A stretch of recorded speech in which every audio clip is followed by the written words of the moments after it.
Anything Media.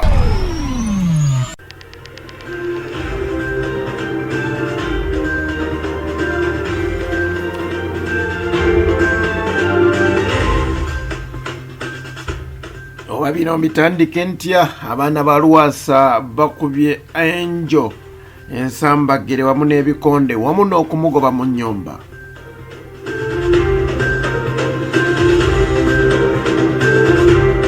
Ate Diana Nabatanzi kyadda kyakakasiza Mr Lee amuwanidde ku set.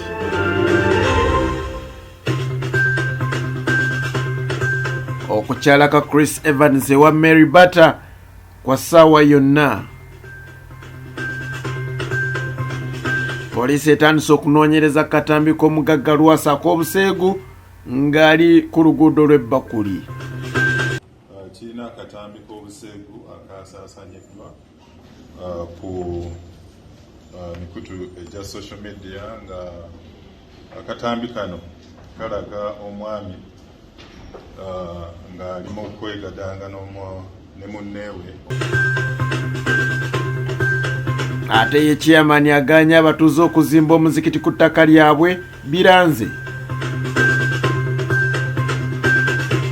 Right Honorable Anita Mong agambye ababaka temukyaddamu kufuna nsimbi za bwereere.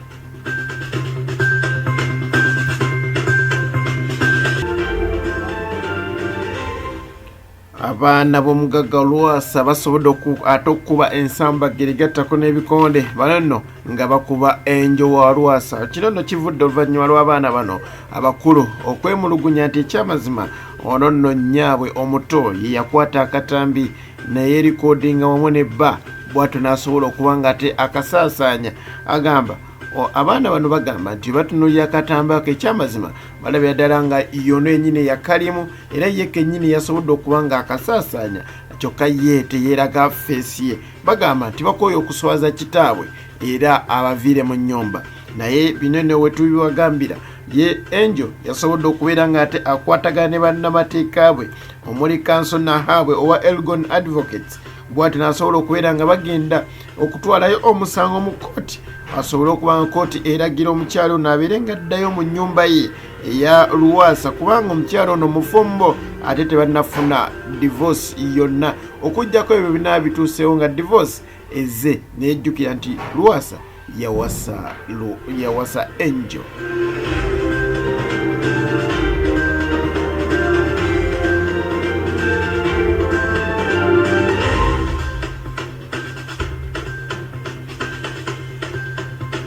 Lwabadde olunaku lw'eggulo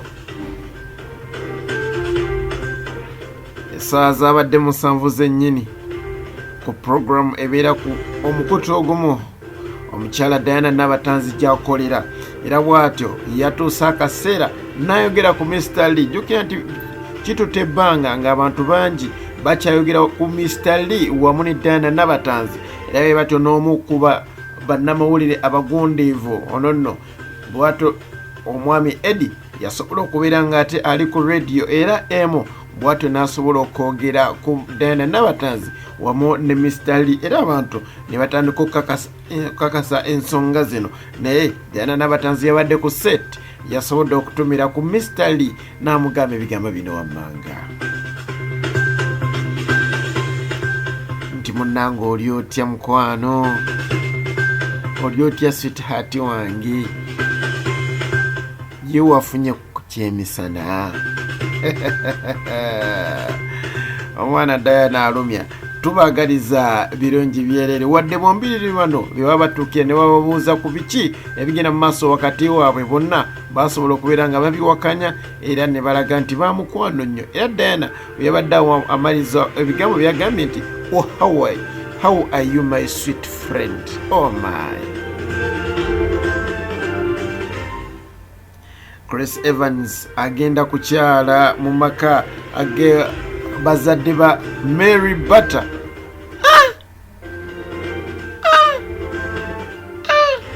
Gano tugasome tutya. Chris Evans omu ku basajja abasinze okubonaabona n'omukwano ku nsi ya Mukama eno, jjukira nti bambi yayagalako omuzannyi wa katemba oba omuzannyi w'emizannyo ono nno ye Jamila Kalungi.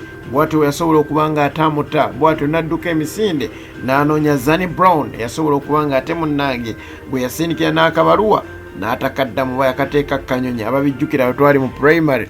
Bw'atyo ensangi emabega kawo bagamba nti atandise okuba nga ate apepera ne Brisha Cash omwana wa TikTok, naye ate twasobodde okubeera nga ate tugwa ku certificate nga tugwa ku invitation letter eno nno yabadde eteeka waggulu ng'omutwe kuliko okukyala nga kuyita Mr Gundi amannya makweke, era nga agamba nti omwami n'omukyala Gideon Semakula abeeka Mmengo Mawokota n'essanyu eringi bakuyita okubaawo mu kukyala kwa muwala waabwe Mary Namakula nga 12 Novemba 2022 ku ssaawa 6 ez'emisana. Ninga ebbanga likyali ddene bannaye abantu bano nabo bagenda tukola ekigambo mwe muteekayo muti ng'ebula emyezi 5 mujooga.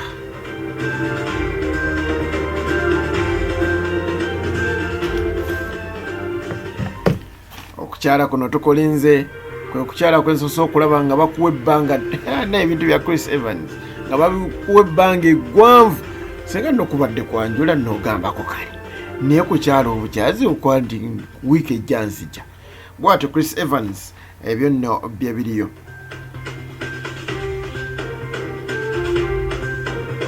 Ate yo poliisi etandise okunoonyereza katambi k'omugagga Lwasa kano n'akagobeza enjo mu maka nga bagamba nti enjo yakasaasaanya abaana ba Lwasa abakulu. Okusinziira ku afande Fred Enanga bw'ati bw'asobodde okuba ng'ayogera mu bigambo bye.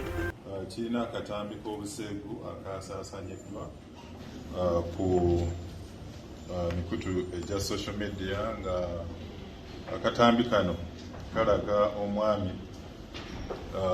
nga alimu okwegadanga ne munneewe omukyala, naye nga kirabika omukyala yabadde arekodinga omwami mu ngeri emu kirabika kyabadde kigenderere ng'omusajja yayagala bamurekodinga katambi ako akatutte obutikitiki 29. Mu kiseera kino tweyongera okugaziya okunoonyera tusobole okufuna ekifaananyi ekituufu omwami kyoyo n'omukyala kigwe yali naye. Of course mikutu egy'enjawulo balaga nti omwami musuubuzi, naye tetusobola kukikakasa mu kiseera kino. Tulina okuvaayo bulambalamba aba CID nga bwe bakola omulimu gwabwe, naye nga twagala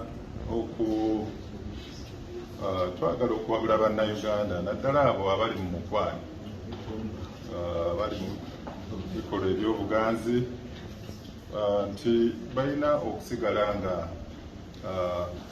banyweza empisa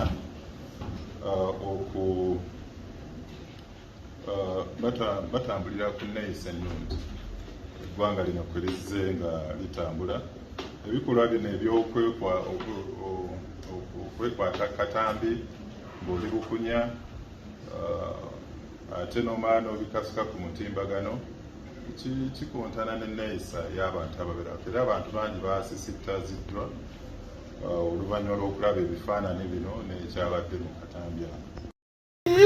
Afadde enanga okwegadanga wandifunyeyo ekigambo ekisinga ekyo, gamba nti okusinda omukwano ndaba nga ekisinga obulungi. Ate ye chairman agobye abasiraamu badde batandise okuba nga ate bazimba omuzikiti ku ttaka lyabwe lyennyini. Chairman ono kennyini lyasayiningako nga bagula. Ono ne chairman omwami amannya ge amanyikiddwa nga Lawrence Muhoozi yavuddeyo mu kyalo ekimanyi mu kala akamanyiddwa nga Nyimirima Cell mu Kabushasha mu Bumbaire mu Bushenyi bw'atyo yasobodde okubeera ng'avaayo n'agamba nti ekyamazima sigenda kukkiriza muzikiti ku kyalo kyange kino kubanga ekisooka kuliko n'abasiraamu batono ate mugenda nakundeekanyiza. kitegeeza agamba kwaziina. ono nno si yasoose okugemesa abasiraamu okwaziina naye era mulabe sekamuza atataliiwo mu ng'amusasiri byamusobako. ono nno yavudde n'abeera ng'agamba tagenda kudda mu kukkiriza abasiraamu bano okubeera nga bazimbawo omuzikiti. nayejjukira nti nno Honorable Michael Mawanda ono nno ye MP wa Igala East vakooli wa Igala West noza mumanya abajjukira togikwatako gikwateko. ono nno wa Igala East yasobola okubeera nga bw'atyo asakira abasiraamu abagenda okubanga bazimba omuzikiti guno naye chairman akyalemeseza MP. ekyo nno obisanga bushenyi nga chairman w'amaanyi ku MP naye abasiraamu bo bataddeko basiimye nakakongo bagamba omuzikiti tulina okuguteekawo. n'agasembayo omukyala Anita Among kyadda kyasobodde okulabula ababaka ba paliamenti ekyamazima muyitiriza nnyo ofuna ensimbi ez'obwereere. ensimbi y'omuwoomusolo mugifunye nnyo ate nga ey'obwereere temugenda kudda mu kkomba ku nsimbi yonna etalambikiddwa era mukole emirimu musobole okubeera nga temufuna akasente kammwe. ako nkabalekeddemu nga bulijjo mbalekeramu akasembayo akabanyumira. mukama akonkomere muzikala hajji abdulnaramiam shafi kulanga mwebale kubeerako.